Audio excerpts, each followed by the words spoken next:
Bendiciones, bienvenidos. Los estaba esperando. Este es nuestro encuentro del escritorio de Toto para conocer con más intimidad, de manera mucho más personal, a personajes, valga la redundancia, que hacen noticia en todas partes, en Bolivia, fuera de Bolivia, y que vale la pena conocer su intimidad. En instantes les presento a nuestro invitado de hoy.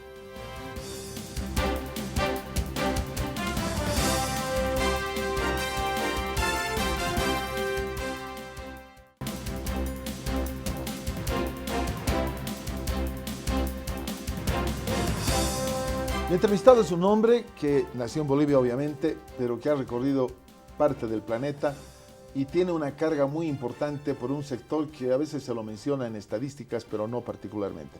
Quiero dar la bienvenida a Edwin Pérez. Qué gusto tenerte aquí. Muchas gracias. Gracias por acceder. Ya estuvimos en radio, ahora estamos en radio y televisión. Gracias, Edwin. ¿Cómo estás? Un placer estar en este escritorio.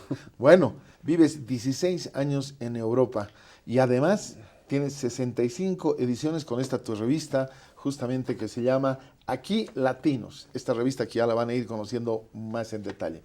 Bueno, tu saludo, has llegado de tiempo, no sé cuánto tiempo, vienes permanentemente, coméntanos, Edwin. Bueno, vine hace un año y también tuve la oportunidad de estar con ustedes y en este año han cambiado muchas cosas dentro y fuera de Bolivia, así que el mensaje de los migrantes que me permito traer por lo que ellos me dicen en la calle, en redes sociales, es también nuevo, vigoroso y profundo en el sentido que se necesita cambios en favor de la migración. Bueno, la migración es un problema permanente, esté quien esté o no esté en el mundo entero, además, sí. Y como bien decías en una entrevista, depende de los gobiernos donde se acogen. Generalmente el pueblo los acoge mejor, pero los gobiernos no tanto, ¿es así? Es verdad, es verdad. Y tú decías el problema de la migración, pero yo diría que es el mundo de la migración porque hay que darle una oportunidad de que se convierta más que en un problema en una solución. Y en eso tienen que ver las políticas internacionales y nacionales para que evidentemente no sea solo una solución en términos económicos, sino una solución humana de aprendizaje, de desarrollo y de respeto de los derechos humanos. Claro que sí, yo menciono el problema porque la gente piensa que están ahí, la pasan bomba, ganan en euros, está todo bien y piensan que todo es normal, pero no es verdad, porque no solamente se trata de que tengan un trabajo, sino el tipo de vida, el respeto que merecen, y conocemos mucho. Ayer leía una noticia en Boston, en la calle, a una mujer latina que hablaba en español, le hicieron pero de todo, la golpearon, todo. En Boston, supuestamente que es que la capital de Massachusetts, tú sabes, es estado primero en arrancar en los Estados Unidos. Pero cuéntanos un poco de tu aventura, llegaste, ¿por qué te fuiste para empezar hace 16 años a Europa? Bueno, yo soy periodista más de 30 años y desde hace 25 años viajaba a Europa por diferentes motivos, también fui a Estados Unidos, a Israel, Corea del Sur, básicamente invitado, becado por diferentes gobiernos o acompañando delegaciones presidenciales. Entonces, luego de esas entrevistas oficiales y las noticias que uno difunde normalmente, en la noche me encontraba en la esquina con un compatriota boliviano latinoamericano que me contaba sus aventuras y desventuras, ¿no? Y había mucha gente indocumentada, sin posibilidades de legalizarse, que eran objeto de persecución policial y sus historias eran tan humanas y tan profundas que fui recopilando esa información que se tradujo en 3 libros que he publicado y en función de eso no he parado porque evidentemente el tema de la migración no es tampoco considerado en términos periodísticos como un tema humano, es un tema casi policial porque se habla de han sido rechazados, retirados o han sido expulsados X extranjeros, que venezolanos que llegan, que se van, que bolivianos indocumentados, entonces hay que ver el rostro humano de la migración y es lo que trato de mostrar. Coméntanos cuál es la variedad de inmigrantes que llegan. Unos llegan ya a un lugar seguro, otros llegan a estudiar, otros llegan a la aventura, otros porque tienen un pariente. ¿Qué otra variedad hay de los que llegan y qué desafíos se enfrentan? Bueno, hay grandes categorías. Están los exiliados políticos, que en el caso de Bolivia se fueron en las dictaduras. También hay gente que se fue en el anterior gobierno. Son los exiliados políticos, digamos. Están los exiliados económicos, aquellos que por la crisis económica, que tienen deudas, que tienen que sostener a la familia, se van. Y últimamente está de moda, entre comillas, los exiliados ecológicos, aquellos que han sido víctimas de explotación de sus tierras, amenazadas de una depredación o de desastres naturales. Entonces, los bolivianos estamos ocupando esos 3 lugares de manera preocupante y desde hace años, así que es algo que hay que atender. Por supuesto están los estudiantes, los profesionales, aquellos que son invitados y que ocupan cargos importantes, pero tal vez no me ocupo tanto de ellos porque, claro, ya otras revistas u otros libros hablan de los exitosos. Yo prefiero hablar de aquellos que están en precariedad porque justamente son los que más necesitan ayuda y comprensión. Ahora, te decía una vez que llegan, hay este tipo de grupos que acabas de mencionar. ¿Cuáles son desafíos? Obviamente económicos, algunos llegan con lo necesario para estar una semana, unos días, otros tienen contactos de familiares. ¿Cómo puedes distribuirlos para ver realmente cuál es el desafío? Porque es una cultura totalmente nueva la europea, la española un poquito cercana, pero tiene sus énfasis, lo conoces tú bien. Pero saber qué pasa, porque es un desafío grande. Algunos que lanzan a la aventura, otros les cuentan, no te preocupes, pasa un poquito a sufrir y luego te va a ir bien. ¿Qué dices? Sí, depende del mercado laboral, porque si uno no tiene empleo, un lugar donde llegar, amigos que le orienten o no sabe básicamente un idioma, el inglés, francés o alemán, prácticamente está perdido, entonces tiene que estar sujeto a amigos que le orienten y en muchos casos esos amigos lo explotan. Ese es el mayor dolor que tengo, porque yo he visto llorar a migrantes bolivianos diciendo mi jefe español, suizo, italiano me ha explotado, pero he visto gritar de dolor a los que me decían mi compadre, mi amigo, mi compañero de escuela es el que me está explotando. Entonces, todo depende cómo se llega. Por el otro lado, la valentía, ¿no? Y en esto siempre digo, a veces los bolivianos estamos demostrando un buen valor laboral, humano, cultural, y somos muy machos allá. Y yo me pregunto por qué no somos machos dentro de Bolivia para no migrar tanto y no destruir nuestra familia, que en el fondo pasa eso. Exactamente. Hay varias maneras que uno hace un escape, entre comillas, tan riesgoso. ¿Qué dices de las esposas, de los niños, de los hijos? ¿Van primero solos a explorar? Generalmente va el hombre a explorar y luego a veces ya nunca más trae a la familia. Sí. Tengo muchos casos que han pasado esos, coméntame. Sí, volviendo al mercado laboral, por ejemplo, en Argentina, en otros países donde hay temas agrícolas, los hombres son los que son requeridos y van. En el caso de Europa, las mujeres son más buscadas por el tema de cuidar niños, enseñarles el castellano a los niños franceses o suizos. Entonces, ahí se da una división familiar, porque primero viaja una o uno, tienen que pasar unos años si es que se cumplen los papeles y las facilidades, va la otra persona, pero de pronto ya hay una división muy fuerte, hay una mentalidad europea del que viajó antes, una desadaptación del que va después, que trabajaba en una oficina, digamos, y que tiene que necesariamente hacer el trabajo de obrero, algo que es muy injusto, obrero u obrera, entonces se producen desajustes familiares. Y los niños, si es que no viajan muy temprano, cuando ya son adolescentes, rechazan, porque dicen, yo tenía una casa con jardín y ahora estoy encerrado en un cuarto con normas que no puedo gritar después de las 10 de la noche. Entonces, eso hace que se dé un fenómeno de división familiar muy grande y en términos sentimentales también. Si el hombre está solo allá, la mujer acá, ahí dice, son felices los 4, ¿no? Y de pronto el dinero de la remesa sirve para las parejas nuevas de los protagonistas. Entonces, lo que preocupa es justamente que hay niños que están creciendo con dinero, porque los padres les envían, pero están creciendo sin amor, sin concepto de familia y se dedican, digamos, a caprichos, entran a pandillas, no van a la escuela, no van a la universidad, y ese es un fenómeno que tarde o temprano va a pesar en la economía y en la forma de vida de los bolivianos. Hay una audiencia que seguramente quiere emigrar, otra que ha tenido cierta experiencia. Aquí en Bolivia, que este programa llega a todo el país, etcétera, dime, ¿qué les aconsejarías a personas que están yendo así a explorar? Conozco de cerca personas que han dicho, mi mamá está allá en Italia, le va bien, y yo también quiero ir, y me puede conseguir. ¿Cómo es eso? ¿Qué les recomendarías? Para mí, migrar es algo fundamental. Tenemos que migrar los collas, irnos a conocer a los cambas en su territorio y viceversa. Tenemos que ir a los países vecinos, tenemos que ir a Europa, a Estados Unidos.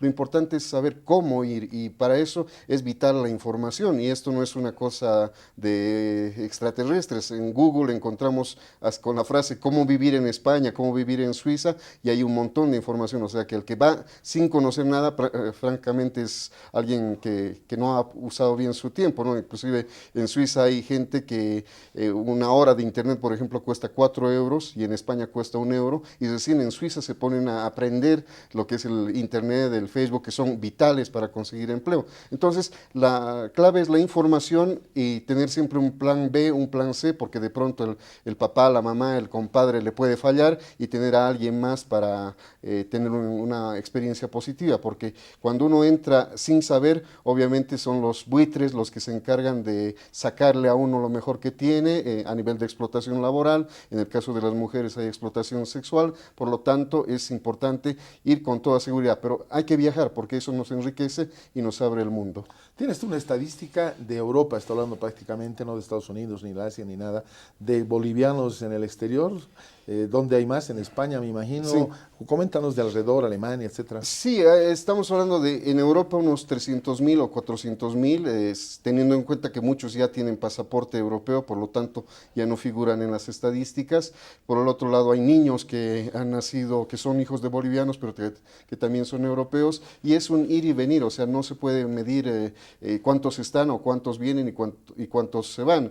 Cuando vienen, ya vienen con documento europeo también, o sea que en las cifras de migración figuran como extranjeros, pero son comunidades muy amplias, muy grandes, que tienen un papel protagónico a nivel de empleo, a nivel de cultura, pero todavía están en una fase de crecimiento, porque los colombianos, los peruanos, los ecuatorianos que tienen mayor antigüedad migratoria se han quedado con los mejores cargos, digamos, y los de abajo somos los bolivianos, que somos nuevos migrantes, que no somos tan emprendedores y que obviamente tenemos que esforzarnos por subir poco a poco. Antes de pasar a otra pregunta, te la tengo preparada en mi mente. Es decir, que hay una gran cantidad de inmigrantes que se acomodan al trabajo que les dan.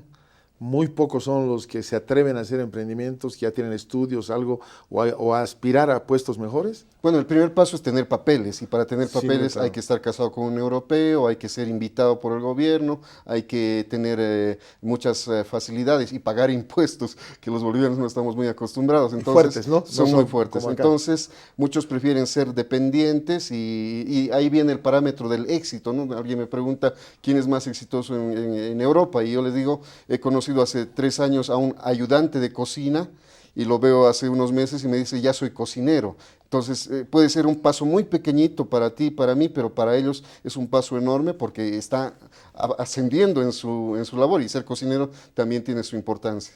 ¿Qué otro énfasis, aparte de hablar de migrantes, tienes en Europa? Tienes publicaciones, estás acá con el segundo tomo de Personas y Personajes. ¿A qué más te dedicas? No, me dedico 100% a la revista, que implica escribir artículos, corregir los que me envían, hacer contactos empresariales, porque la revista vive de los anuncios publicitarios. En gran parte de Europa se distribuye gratuitamente, solo en Suiza se venden los ejemplares, entonces hay que... yo era periodista 100% en Bolivia y no me interesaba la parte comercial, pero ahora mezclo todo y lo hago con gusto, porque además se conoce a la gente, si cumplen la palabra, y tengo el honor de haber conquistado, entre comillas, a dominicanos, colombianos, peruanos, suizos, portugueses, que ponen publicidad, pagan lo que corresponde y permiten que la revista crezca. Qué bueno. Te decía, ahora quería preguntarte, ¿cuál es tu experiencia? ¿Qué país es más duro en Europa con los inmigrantes? No solo migrantes, no solamente los sudamericanos, los sudacas, como llaman en España. ¿Qué países por orden de presión? Los más duros a los menos. No hay una escala, me imagino. Yo diría que en primer lugar está Italia, después están los países nórdicos, Suecia, Finlandia. Alemania tiene un nivel de tolerancia muy interesante, hay matrimonios binacionales, por ejemplo, entre alemanes y africanos con hijos multiculturales. España está en un lugar ya de aceptación, ya los hemos conquistado, ya no pueden echarnos. No o es sea por el que, tipo de gobierno, ¿verdad? ¿O no? como decía la otra vez, la sociedad es una cosa y el gobierno es otro, entonces, pero las políticas migratorias globales son obviamente contrarias a la migración, en una hipocresía, porque yo digo, Europa es un continente viejo y necesita nuestros niños, necesita nuestra fuerza laboral, necesita nuestros aportes a la seguridad social para que sus ancianos puedan tener el pan de cada día. Entonces, el día que se descubra un equilibrio entre lo que es que la gente llegue, que se los aproveche positivamente, que no se los explote, que se administre bien los recursos, la migración va a ser bienvenida y va a ser una solución más que un problema. Aquí hay un poco de amnesia también con la Segunda Guerra Mundial, Sí. particularmente, llegaron muchísimos migrantes desde Europa, América Latina, que era un paraíso, que era totalmente distinto en libertad, en provisión, en todo lo que tenemos para ofrecer, ¿verdad? Pero eso ya falla la memoria y se olvidan. Sí, es que ya como tienen la soberbia de tener todo un estado de bienestar, digamos, no lo quieren compartir. El europeo en esencia es individualista, obviamente hay que destacar obras solidarias, un respaldo a muchas actividades. Hoy día voy a ir a los Yungas, por ejemplo, donde un gran porcentaje de los voluntarios son extranjeros y no bolivianos. Entonces hay un margen de solidaridad, pero en general Europa y Estados Unidos son individualistas y primero miran por ellos mismos y después por los demás. Coméntame ahora de tu libro, Personas y Personajes, el tomo 2. ¿Cuántos tomos tienes y qué tratas en estos libros? Me imagino biografías, comentarios, por favor. Sí, es anecdótico porque el primer libro surgió de mis primeros viajes a Europa hace 25, 20 años y se llamaba Personas y Personajes. Entonces, para mí era una novedad encontrarme en España o en Estados Unidos con un boliviano y le hacía una entrevista de una página. Pero ahorita me encuentro con 300.000 bolivianos en Europa y no puedo entrevistarles a cada uno, entonces ya hablo de comunidades o de grupos. Y lo que hablo es de la experiencia que ellos viven. Por ejemplo, siempre recuerdo el caso de un joven cruceño que nos encontramos en Madrid hace 20 y tantos años y me dijo, mira, yo vine a mis 18 años, quería estudiar, no pude. Alguien me dijo que en una zona hay hombres que les gustan hombres, entonces yo fui para ganar dinero. Ahora tengo mi novia, pero tengo miedo de haber contraído el SIDA. Entonces me dice, tú publica eso, pero sin mi nombre, y porque yo ahorita estoy yendo a la iglesia a tomarme una foto para mandarle a mi mamá y decirle que estoy estudiando bien, que estoy trabajando bien, que tengo mi novia y que soy feliz. Y en el fondo él vivía un drama personal muy fuerte. Entonces, Pero la otra parte era cierta. claro, claro, porque todo esto se engloba en las mentiras de la migración, porque yo te diré que inclusive yo cuando hablo con mi madre le digo estoy muy bien y puede que esté congelándome a medianoche en un aeropuerto o en una calle de Europa y estoy muy bien, que no te preocupes, que te mando dinero, etcétera, y de pronto mentimos, ¿no? De que todo nos va bien y cuando llegamos con nuestros ahorros pagamos las cuentas del viernes de soltero o somos padrinos de todo, ¿no? Pero lo duro es justamente ver cómo se consigue ese dinero y eso también hay que convertirlo como un homenaje y agradecimiento, porque el migrante boliviano y latinoamericano se ha convertido en una máquina de enviar dinero para algunos gobiernos y sus propios parientes y como digo, somos seres humanos que si vemos las proyecciones de remesas, estamos enviando igual o más que el año pasado, pero lo que no sabe la gente es que estamos trabajando el doble o el triple para enviar esa cantidad de dinero, porque nuestros hijos ya no están en la escuela, están en la universidad.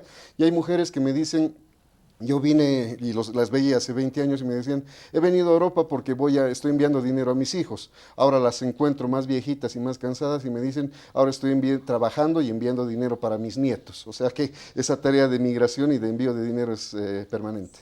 ¿Por qué dices que mandan dinero a los gobiernos? ¿Qué tiene que ver en las remesas el gobierno? Bueno, somos el segundo o tercer producto de exportación, o sea, si los migrantes dejáramos de enviar dinero, la economía boliviana y latinoamericana caería porque obviamente inyectamos un dinero puro, limpio, de un trabajo con sudor, no hablamos de la economía del narcotráfico, del contrabando, que son negativas. El dinero que envía el migrante es el más digno, digamos, y obviamente tiene una incidencia en el Producto eso Interno viene Bruto. desde México hasta Argentina, Por supuesto, toda Latinoamérica está llenada de eso. Exacto, entonces a todos los gobiernos bolivianos y latinoamericanos les interesa que los migrantes, que sus habitantes se vayan, porque pueden enviar dinero, porque así nos resuelven el problema del empleo interno, del desempleo que tienen, entonces es otra hipocresía. Y en cambio los estados no dan lo necesario en cuanto a ayuda diplomática, en cuanto a ayuda consular, en cuanto a atender las demandas de los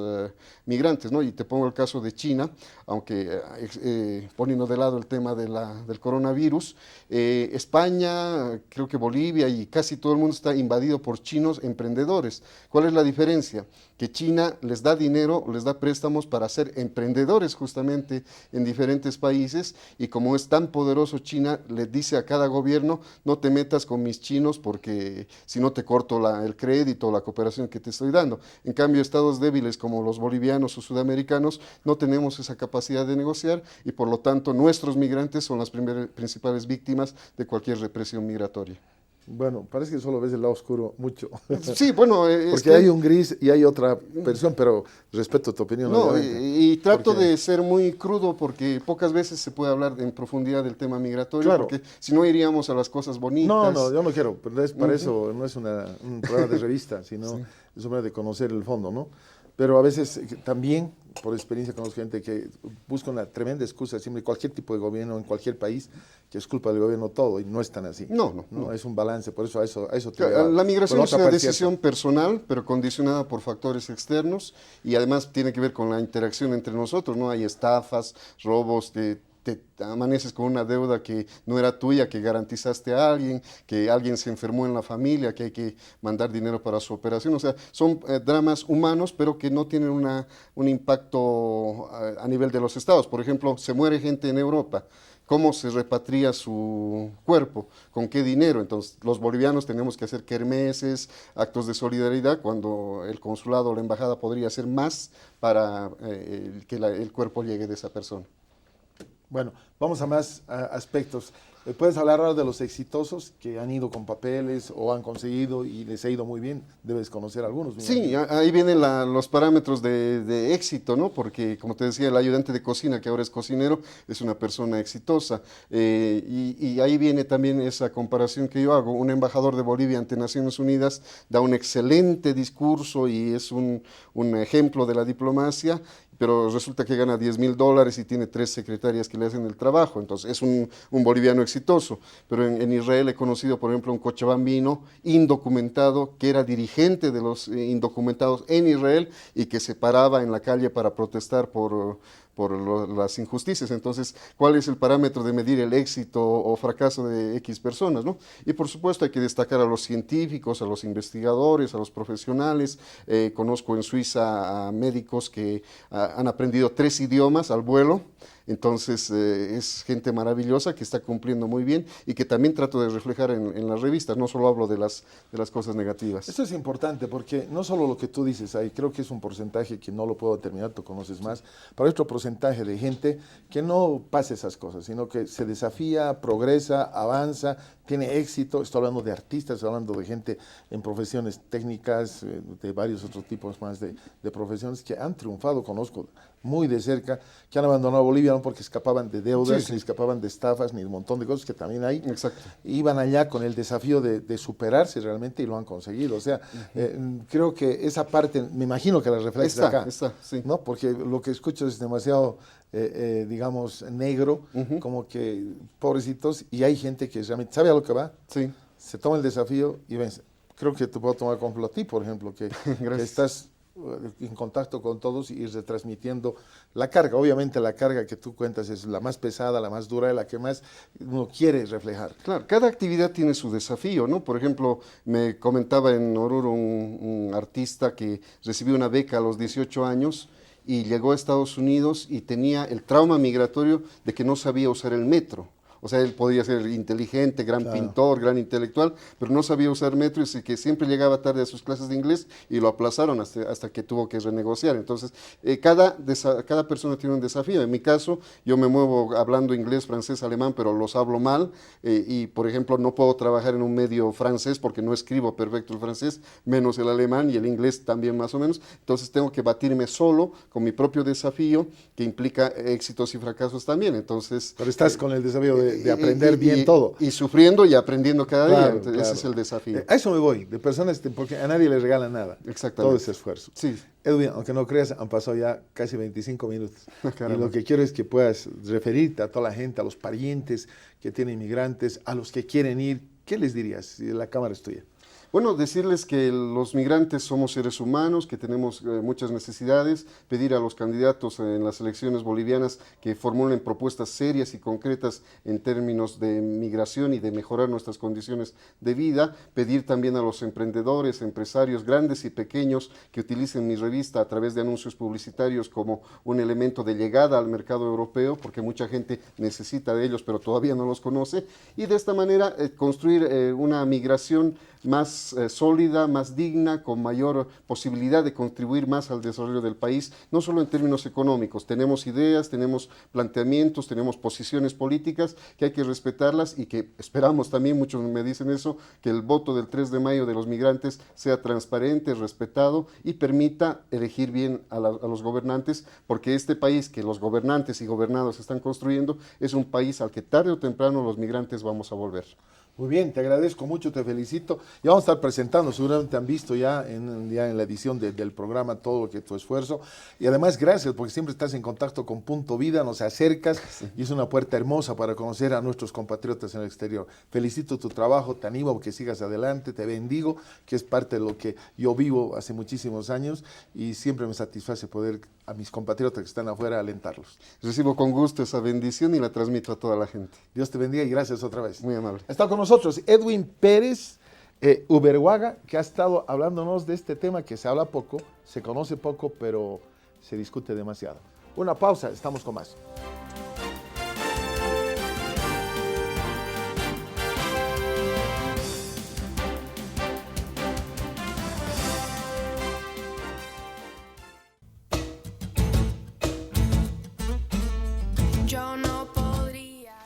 Estamos de retorno y tengo una bendición especial para mi vida de un amigo que he conocido, amigo en el camino del camino, que es un adorador de los que admiro, de los que he pasado momentos lindísimos. Y bueno, la presentación, su biografía, él es Jorge Coalo Zamorano nació el 26 de octubre de 1972 y es el tercero de 4 hermanos. Originario de Guadalajara, en el estado mexicano de Jalisco. Su trayectoria incluye la participación en más de 50 producciones de música cristiana como productor, compositor y cantante. Algunos de los álbumes en los que ha participado son hoy clásicos de la alabanza y adoración en español. Su primer álbum como solista, Cosas Poderosas, en 2004, mostró una nueva faceta de Coalo más comprometida con la música congregacional. En 2006, Coalo lanzó su segunda producción como solista, Eres mi pasión, álbum para el que Coalo escogió algunos temas originalmente compuestos en inglés que han tocado de forma especial su corazón. Como productor, Coalo Zamorano ha sido nominado 3 veces al Latin Grammy por su trabajo en diversas producciones de música cristiana, ganando uno de los galardones por el álbum Niños Adorando. En la actualidad, Coalo reside en Houston, Texas, con su esposa Lorena y sus hijas Lauren y Rebecca. Y tengo el gusto de presentarlo en directo. Estamos en este contacto internacional. Coalo, no sabes la alegría de verte y compartir y tener el privilegio de presentar tu canción. Tu saludo para Bolivia y el mundo a través del satélite, la aplicación y todo lo que tú sabes que hay. Claro, gracias, Toto. No, hombre, un placer estar con ustedes por acá.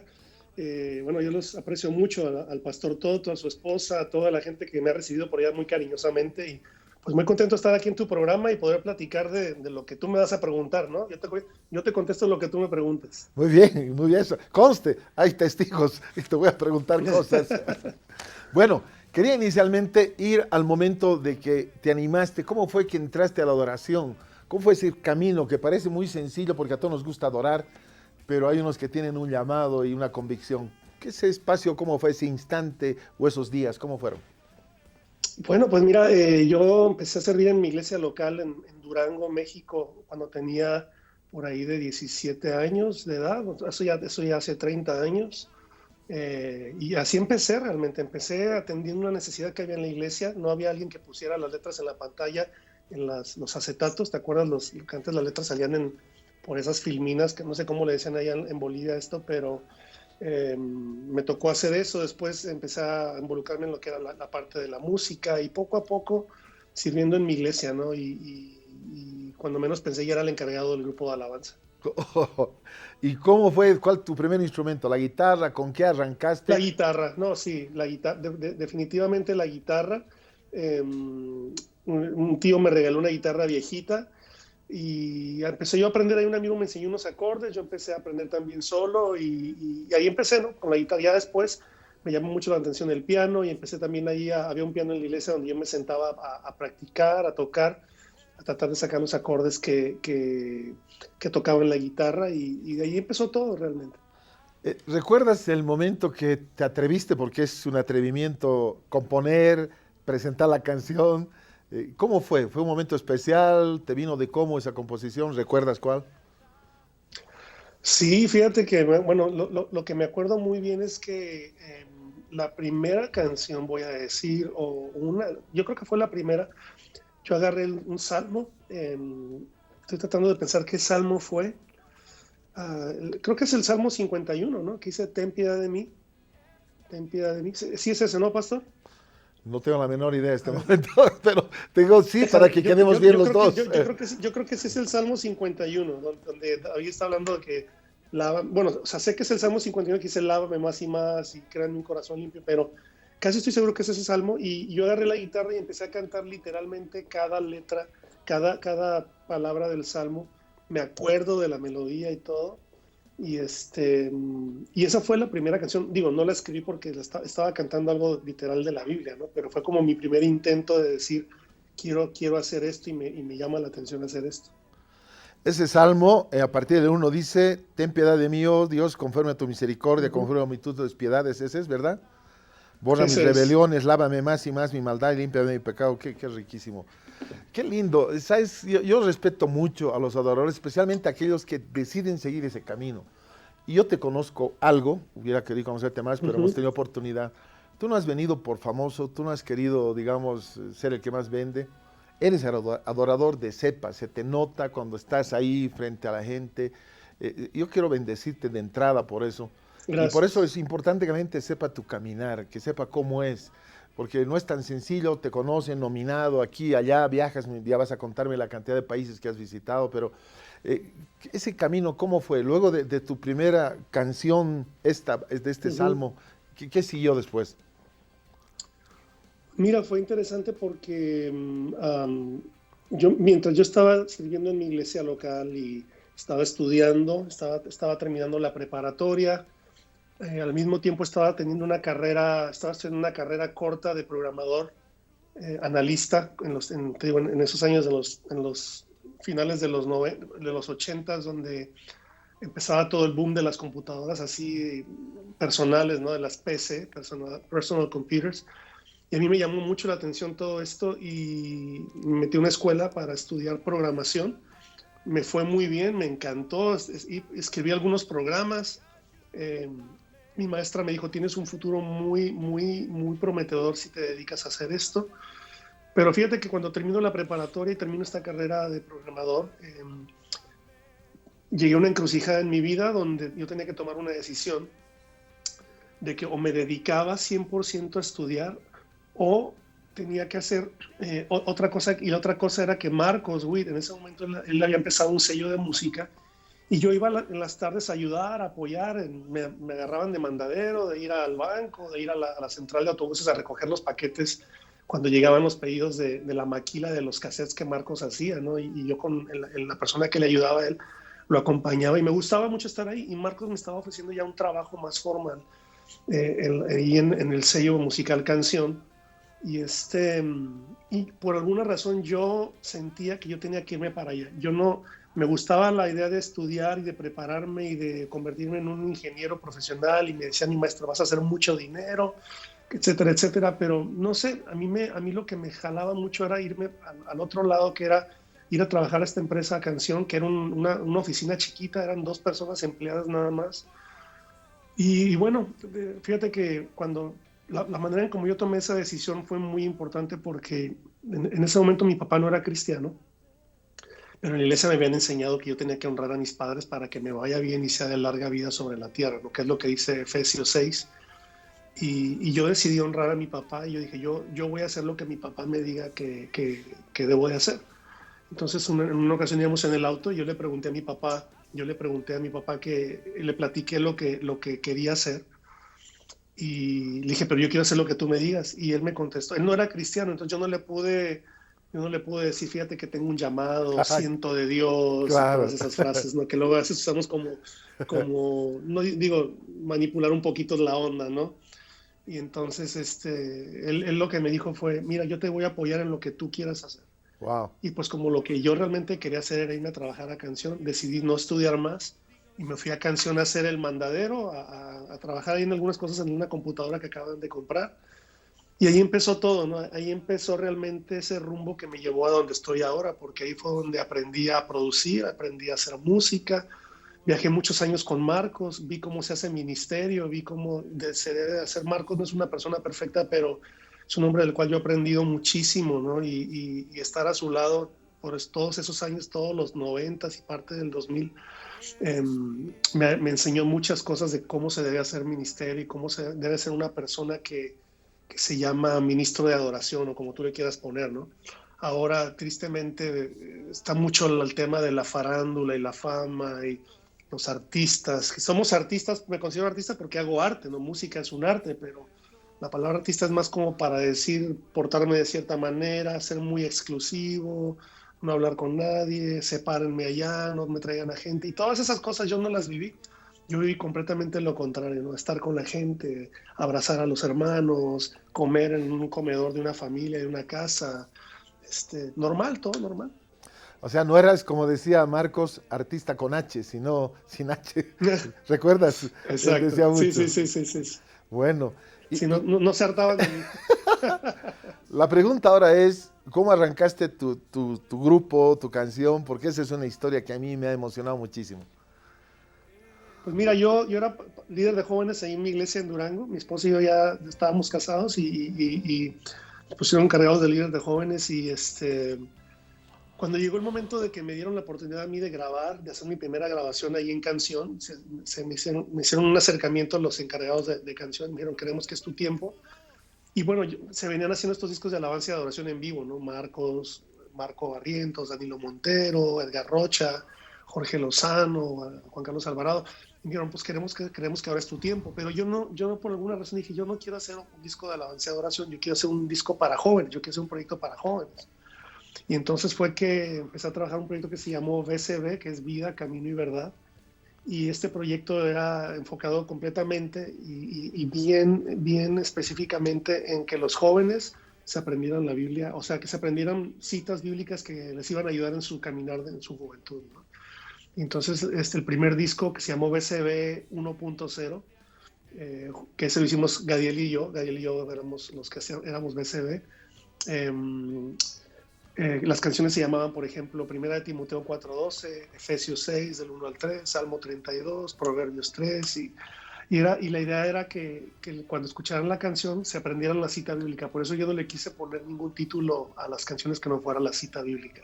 Y ahí empezó todo. ¿Te acuerdas de alguna canción de esas? Claro. A ver, una ¿cómo era? No conozco ese. Por ejemplo, una que fue muy popular, que es la de Primera de Timoteo 4:12, que es cuando Pablo le dice a Timoteo, sé ejemplo a los creyentes en palabra, conducta, espíritu, amor, fe y pureza. Decía la canción esta, que nadie tenga... Es más, mira, aquí tengo una guitarra. A ver. Dice, era...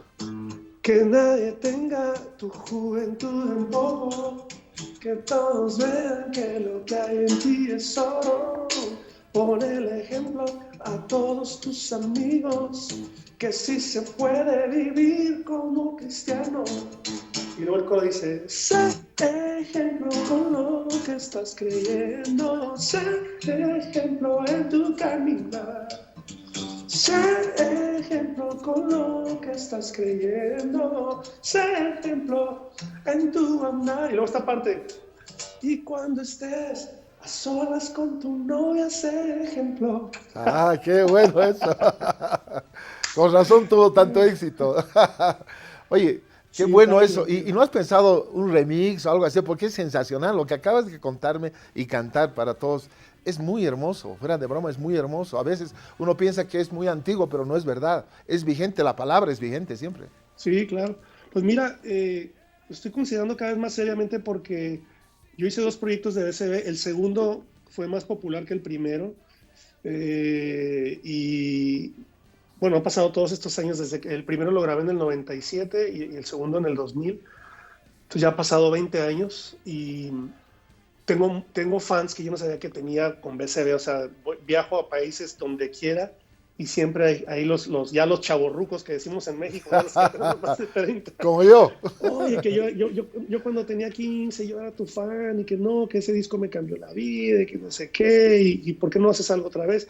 Y yo estaba como que, pues no, ya yo tengo 47, ya estoy viejo, ya nada que... Pero estoy considerando hacer quizás por ahí, haré en un futuro un EP con algunas canciones o unos remixes de las viejitas y quizás un par nuevas por ahí. Pero sí estaría bueno. Hazlo, por favor, y prepárate cuando vengas a La Paz este año. Tienes que cantar una de esas porque me ha gustado muchísimo. Dale. Bueno, sí, claro. ¿Y cuál es tu siguiente paso? ¿Grabaste eso con Gadiel y qué siguió después? Bueno, Gadiel y yo grabamos esto, después yo hice otro de BCB solo, y luego fue cuando me fui a vivir a Estados Unidos en el 2002. Marcos nos invita a mí y a mi familia a ser parte del inicio de lo que fue Lakewood en español, ¿no? Marcos me invitó el pastor Joel Austin a ser pastor de la iglesia hispana, que iniciaría Marcos, y Marcos me llamó un día y me dijo, quiero que tú seas mi director de alabanza. Y bueno, a mí honestamente me costó mucho irme de México a Estados Unidos porque yo soy más mexicano que un chile, ¿no? Y yo sabía que iba a extrañar mucho mi cultura, mi familia, mis padres, mis hermanos y amigos. Estábamos muy establecidos ya en México, ¿verdad? Habíamos como consolidado muchas cosas pero le dije a Marcos, bueno, te doy 3 años, me voy por 3 años y me regreso, pero ya voy a cumplir 18 años de estar en Estados Unidos, ¿no? Entonces, ese fue el paso. ¿Qué 3 años más largos? Sí, nos fuimos a vivir a Houston en el 2002 y allí estuvimos apoyando junto al lado de Marcos el inicio de Lakewood en español, y ahí estuve 11 años. En esos 11 años, al principio cuando llegamos a Lakewood, yo empecé íbamos a las reuniones americanas para empaparnos de la visión y de lo que ellos hacían, y bueno, la alabanza a mí me voló la tapa de los sesos, ¿no? Su música, el estilo de música que me fascina, todo ese estilo, pero cantándolo en una reunión me gustó mucho, y empecé yo a traducir todas las canciones que me gustaban de ellos, las empecé a traducir para cantarlas en nuestra reunión dominical en español. Y como a los 2 años, Marcos me dice, ¿sabes qué? Deberíamos de grabar un disco de Lakewood en español con estas canciones. Y ahí fue que hicimos Cosas Poderosas, donde grabamos un montón de canciones de Lakewood. Y nada más hay 3 canciones inéditas en ese proyecto que se grabaron. Después hicimos Eres mi pasión, también grabado en Lakewood, donde está la canción esta, que todo el mundo piensa que yo la escribí, pero yo no la escribí. La traduje junto con mi esposa, que es Eres mi amigo fiel, que es la traducción de Friend of God. Y varias otras más, ¿no? Y ahí empezó todo, ahí fue como comencé a grabar ya lo que era alabanza y adoración congregacional, que honestamente cuando hice BCB me fascinó. Con BCB fue uno de los sueños cumplidos para mí, porque fue una etapa muy divertida donde iba a los eventos de los jóvenes y brincábamos y yo me les tiraba encima, así como un rockero, ¿no? Un rockstar. Pero... A mochear. A mochear, exacto, pero honestamente yo dentro de mí sé que, como tú lo has dicho, yo me considero un director de alabanza, ¿no?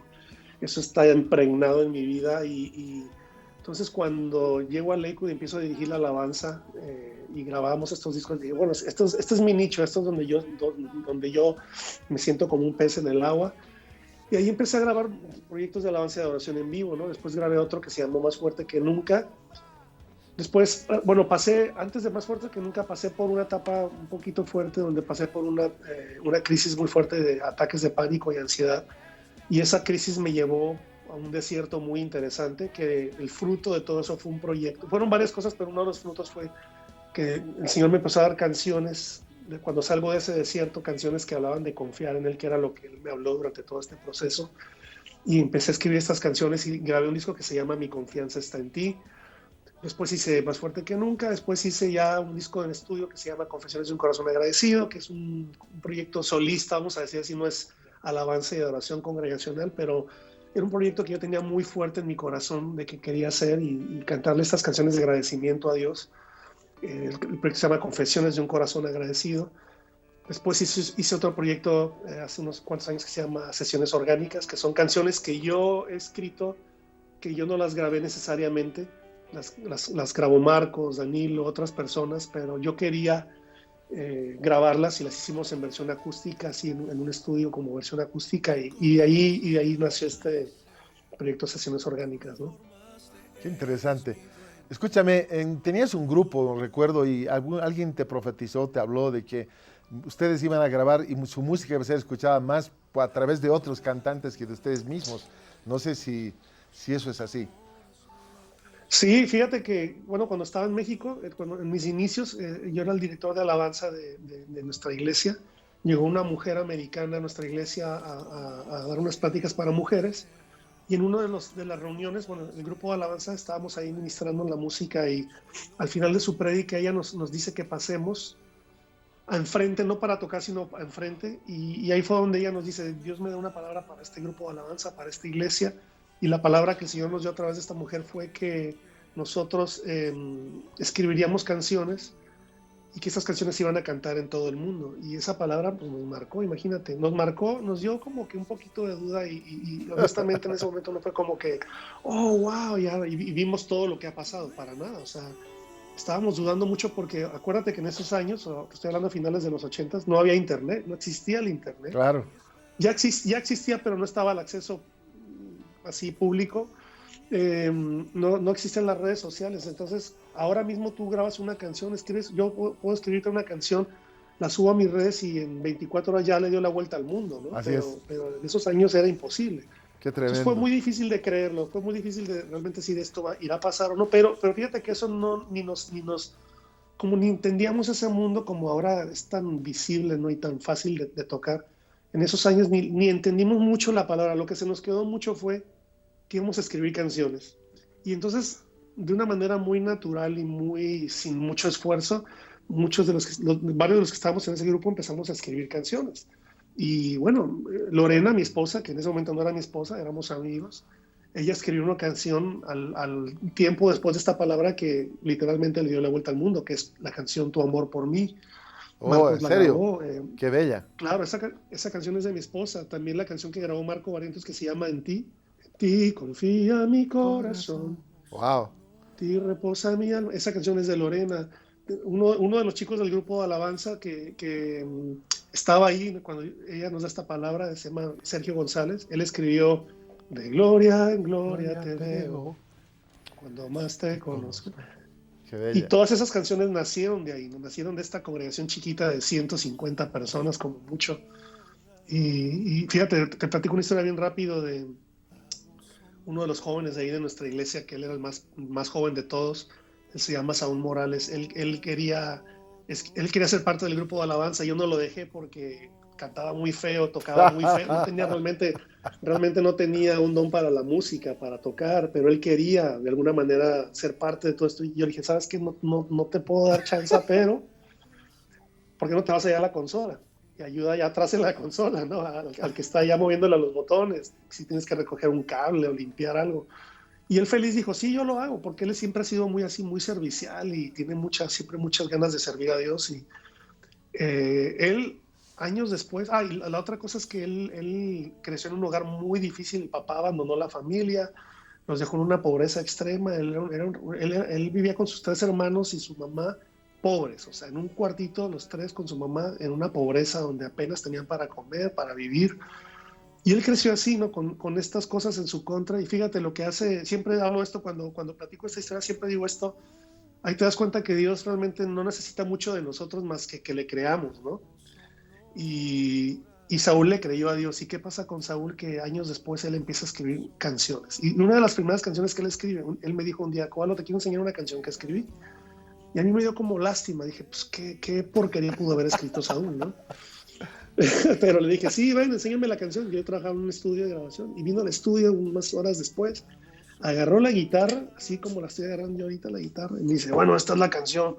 Y así todo desafinado, todo descuadrado, me cantó esta canción, fíjate, esta fue la canción que cantó, dijo, tus ojos revelan que yo Wow. nada puedo esconder, que no soy nada sin ti, oh fiel Señor. Qué bárbaro.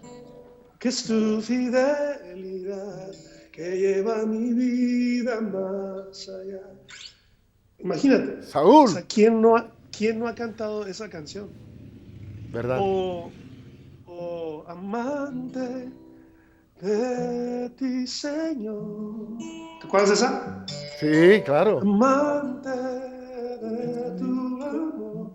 Y esta otra, tocar tu manto, Señor. Wow. Lavar los pies de mi Dios. ¡Qué canción! ¿Sabe? Y estas canciones las escribió Saúl. O sea, son unas poesías, o sea, son unos diamantes y impresionantes, ¿sí?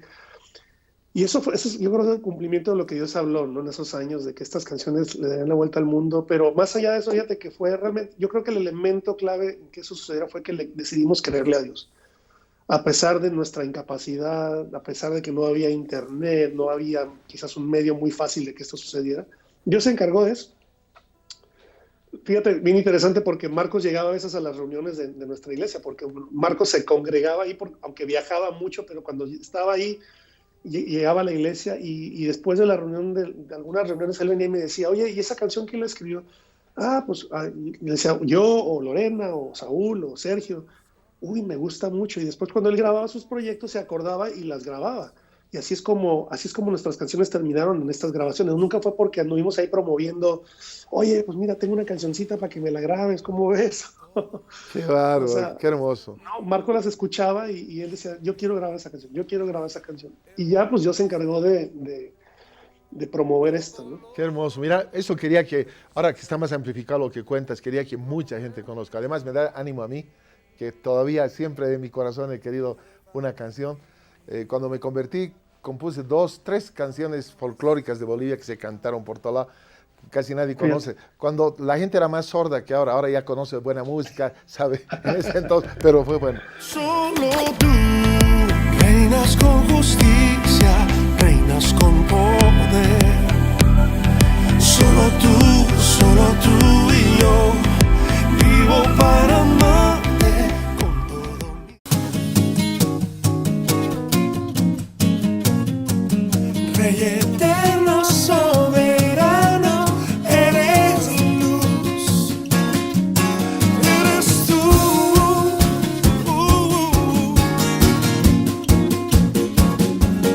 Rey eterno, Rey eterno. Quiero que hablemos del Rey. Quiero que Ajá. comentemos del Rey. Vamos a hacer un estreno muy, muy importante porque realmente, literalmente, estamos bendecidos. Esto que empezó como un sueño hace 30 años con de radio, de televisión, está en tantos lugares del mundo a través de satélite. ¿Sabes las facilidades que hay ahora? Sí, Así claro. así que yo quiero que nos comentes de este Rey para presentar esta canción. Coméntanos los detalles, cómo fue toda la historia, porque cada canción tiene una historia. Sí, fíjate que esta canción El Rey forma parte de una grabación en vivo que yo hice en Colombia, en Bogotá, ahorita el 27 de octubre del año pasado. Tengo unos amigos muy queridos ahí en una iglesia muy bonita que me invitaron a venir a grabar el proyecto ahí. Estábamos haciendo un congreso de alabanza y adoración y decidimos cerrar con la grabación en vivo. Y el proyecto se llama Gloria sea a ti en vivo y El Rey es una de 20 canciones que grabamos en esta noche, ¿no?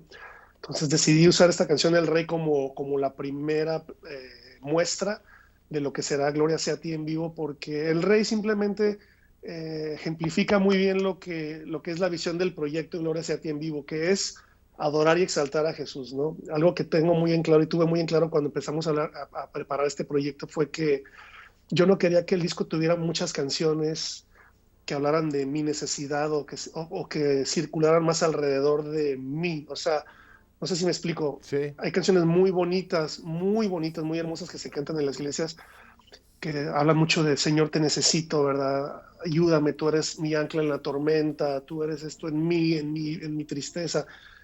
Y esas canciones deben de estar en la iglesia. En mi caso, en este tiempo, yo dije, yo no quiero cantar eso, yo quiero exaltar a Jesús, yo quiero de una manera muy sencilla, muy normal, sin mucho palabrería extraña quizás o cosas así muy ambiguas o abstractas.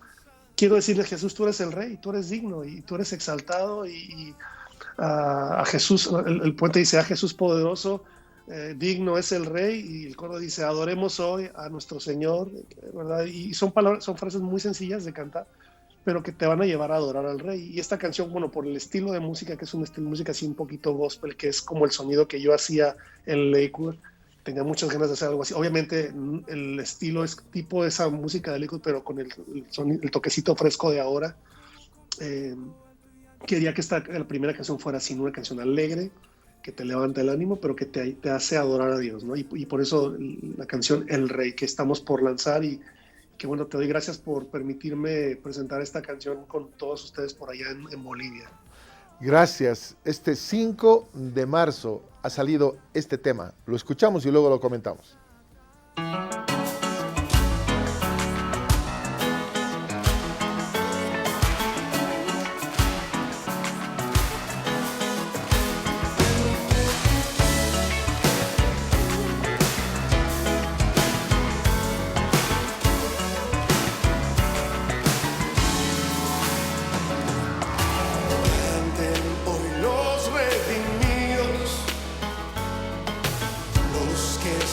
Llaman sus hijos, canten y denle las gracias a Jesús poderoso, digno es el Rey. Adoremos hoy con el corazón, demos el honor a nuestro Señor, adorémosle al que ha sido fiel, demos gloria hoy al Rey. Que se levanten las voces, todas las generaciones, y den la honra a su nombre, a Jesús poderoso, digno es el Rey.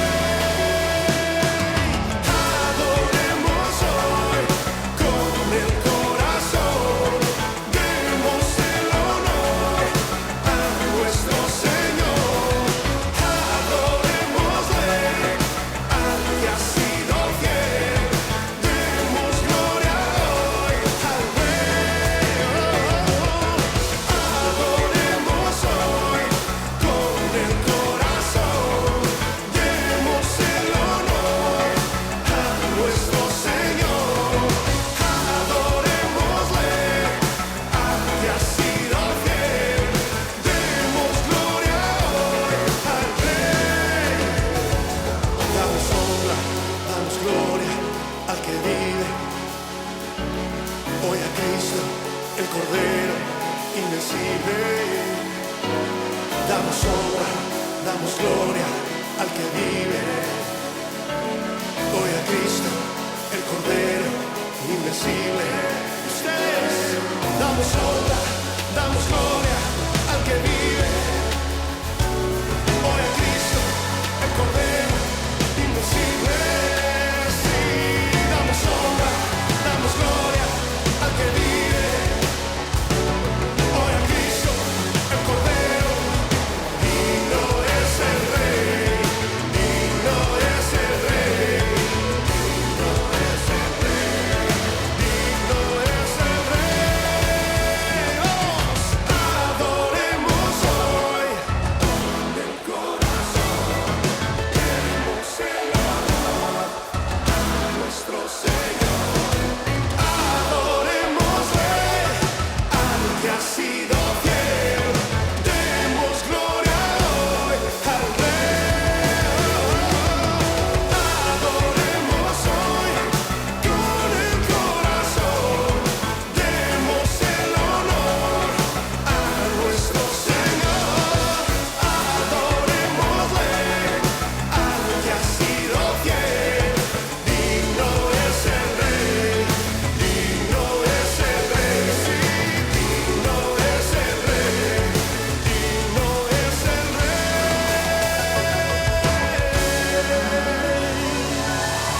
Levanta tu voz.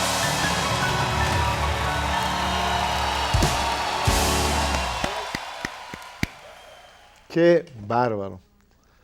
Tiene eso ¿Gustó? que... Oh, no, esto es más que gusto. Tú sabes, cuando está la unción, está la gracia, está Dios, qué belleza. Y como dices vos, esa mezcla con lo de ahora. Y no, el estilo de Cualo me ha bendecido. ¿Sabes? Me ha renovado. gracias. Me ha renovado muchísimo. Te bendigo. Gloria a Dios, gracias. Es Gracias, espectacular. Soy muy feliz de poder estar con este rey, de servirlo como tú, pero a mi estilo. Te bendigo. Claro. Mira, va a ser sensacional. Es más, lo tenemos que ya empezar a promocionar para cuando vengas. Cualo, te bendigo. Dale. Te bendigo. ¿Sabes? Qué bueno que seas sensible al Espíritu. No a las ventas, al espíritu. Y cuando es al espíritu, las ventas son la yapa, como decimos acá. Lo importante es este mensaje hermoso. De verdad me has conmovido. Gracias, Toto. Aprecio mucho tus palabras y la verdad que para mí es un honor poder estar acá contigo. Yo también les honro mucho a ti y a tu esposita por todo lo que han hecho ahí. Y bueno, ustedes son generales de la fe, ¿no? Y para mí es un honor poder estar aquí conversando contigo. Y cuando estuve con ustedes también fue un honor. Y bueno, si se da todo para que estemos con ustedes también es muy especial. Pero nada, somos un equipo, es que somos un equipo, somos un ejército y Dios nos ha puesto en diferentes posiciones en el ejército, ¿no? Pero todos avanzamos el reino, esa es la idea, que avancemos el reino, no nuestro reino, pero el reino de Dios. Y bueno, aquí estamos, yo hago mi parte, tú haces tu parte y cada quien empuja. Lo bueno es que estamos empujando hacia adelante, no empujándonos a los lados, Exactamente. sino empujar hacia adelante. Exactamente. Bueno, y en realidad el rey es el general, es el único.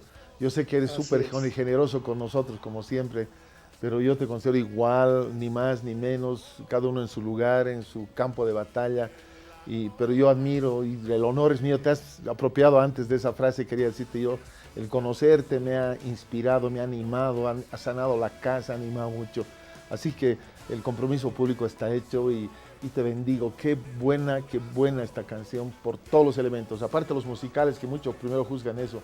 Pero cuando tienes la capacidad de captar a través del satélite todo lo que llega aquí, esta canción es poderosa, realmente sensacional. Gracias. Te bendigo. Bueno, te y bendigo. fíjate que estoy muy emocionado porque todo el disco, cuando vayan escuchando las otras canciones, mis hijas cantan en estas canciones, mi esposa, amigos queridísimos que fueron parte, Gadiel Espinosa, fíjate, él es parte de este proyecto en una canción y hay muchas sorpresas así muy especiales, así que yo sé que vienen cosas muy bonitas para poder presentarles, ¿no? Así que bueno, ahí estaremos comunicándonos más para poder hablar más y mostrarles más canciones. No, seguro, y lo vamos a hacer. Yo quiero animarte.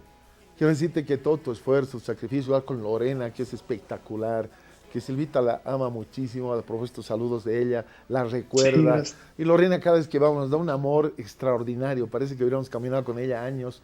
Es espectacular, tú sabes que es así cuando estamos por Houston, ella está, aparece, sí. nos saluda, etcétera.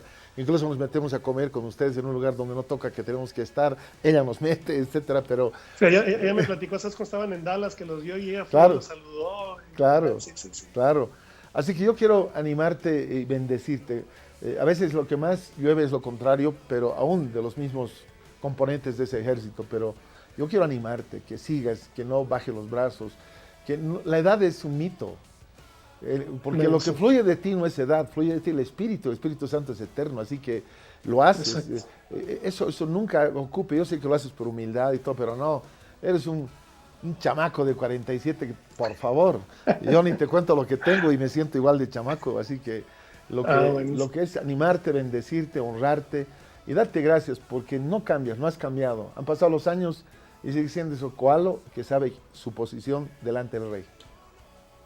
Gracias, Toto. Bueno, te agradezco mucho tus palabras y me animan mucho de veras, ¿eh? Porque luego a veces uno, digo aquí, no pretendo aparentar que todo está perfecto a veces en la vida de uno, pero tú sabes, de repente llegan esas solitas y conforme uno va avanzando en edad, llegan estos pensamientos y estas cosas de que bueno, será que ya pasé, ya pasó mi tiempo, ya debo dedicarme a otra cosa, cosas que tú ves que no suceden, o cositas que pasan que luego el enemigo se aprovecha para traer desánimo, pero quiero decirte que tus palabras me bendicen mucho, me animan mucho y también me traen como un oxígeno de que sí, vamos, le voy a seguir para adelante, le voy a seguir. Métale, campeón, vale la pena, te lo digo. Sí, Y no te sí lo digo es. por compromiso, porque tú sabes el tipo de amistad que tenemos. No lo hacemos Sí, porque sí, yo sí. quiero agradarte ni tú a mí. Lo hacemos porque sabemos a quién servimos y hemos tenido una hermandad que no está basada en los años, está basada en un contacto que fue unido por el Espíritu. Para Lorena, para tus Así es. hijas, para tu yerno, para todos un abrazo inmenso. Gracias por permitirnos este lujo de presentar esta canción y de saber de ti más y bueno, estar al tanto. Así que un abrazo otra vez, por favor, recibe nuestra bendición. Muchas gracias, Toto. Igualmente saludos a ti, a Silvita, a la familia. Y nada, un abrazo a todas las personas que nos ven por acá. Les mando un abrazo muy fuerte hasta la hermosa tierra de Bolivia, de La Paz, y espero verlos pronto. Seguro. Bendiciones a todos. Es compromiso. Sí, señor. Chao, chao. Chao. Gracias. Un abrazo. Gracias mil. Ha estado con nosotros un hombre que admiro mucho, Koalo Zamorano. ¿Qué más puedo agregar? Lo han escuchado y han sentido su compromiso con Dios. Hasta la próxima con el escritorio de Toto.